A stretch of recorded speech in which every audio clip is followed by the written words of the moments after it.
Keegan Bradley's with us now at the 107th PGA Championship. Keegan, a nice start for you today. How would you summarize your opening round?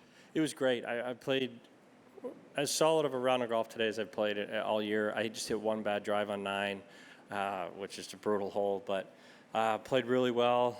You know, just a few wacky little mud balls out there that kind of affected some of the shots, but really proud of the way I played. That's great. Thanks. Dan? Did you request to get a look at those guys in the pairing? And then how much can you, I mean, you have so much data and so much to look at. How much can you actually learn from actually getting eyes on a guy?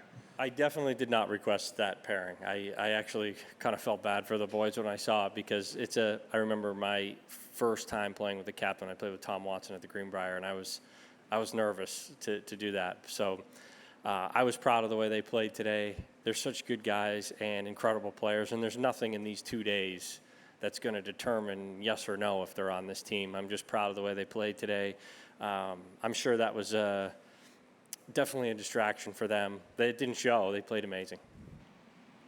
Mike 7? Hi, Keegan. Congrats on a great round. What's it like being a Ryder Cup captain? Trying to keep an eye on how other players on your team, potential players on your team are performing, managing your own game as well. And I'm also wondering, are you having a personal duel out there with the European Ryder Cup captain as well, Luke Donald? Yeah, I'm excited to shoot him a text when we're done here. I was really proud. I was pumped to see Luke up there.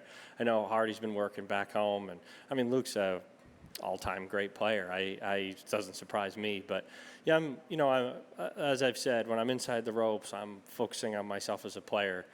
This afternoon, when I leave here, there'll be a few things that I'll probably do as the captain. But when I'm here playing, when I'm playing with Andrew and Mav, I'm not scouting out how they're playing. I'm trying to figure out how to play this difficult golf course. Can you share what might be in the text? I'll give him a little shit, but I'll tell him how happy I am for him to play like that.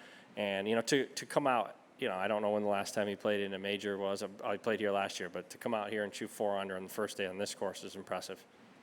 Over to Mike 5. Yeah, I'm not sure if you know that he said all he has to do is tie you, and then he gets to take the trophy back with him. So, but I mean, how much,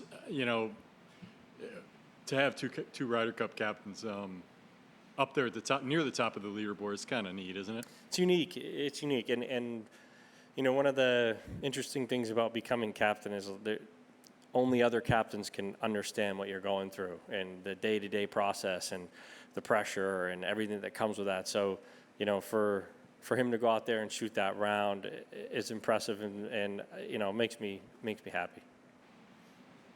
Jim? Do you want to be a playing captain? I don't know. I want to help the team the best I can.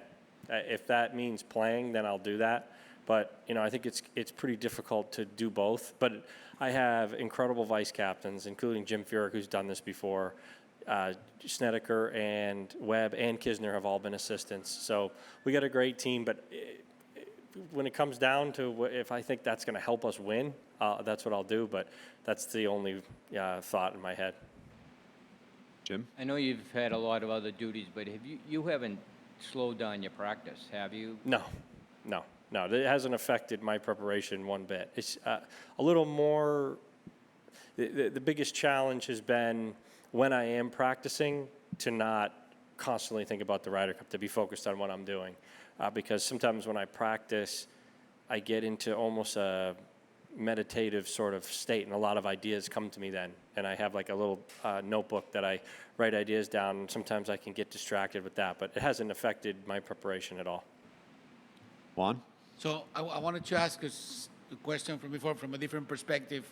The fact that we have 2 captains in contention this week, what does it tell you about how the captains are picked and how the captains are chosen?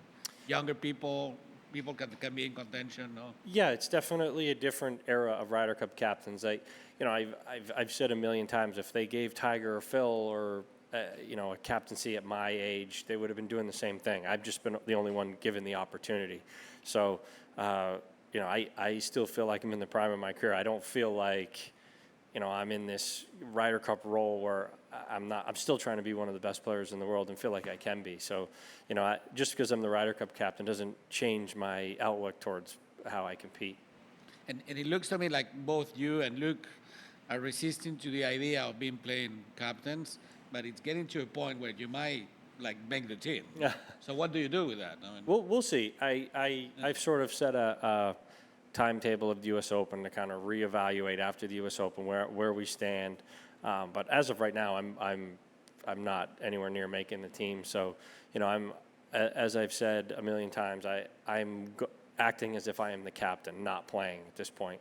But obviously, trying to go out and win majors and win tournaments and do the best that I can. Thanks for your time, Keegan. Thank you.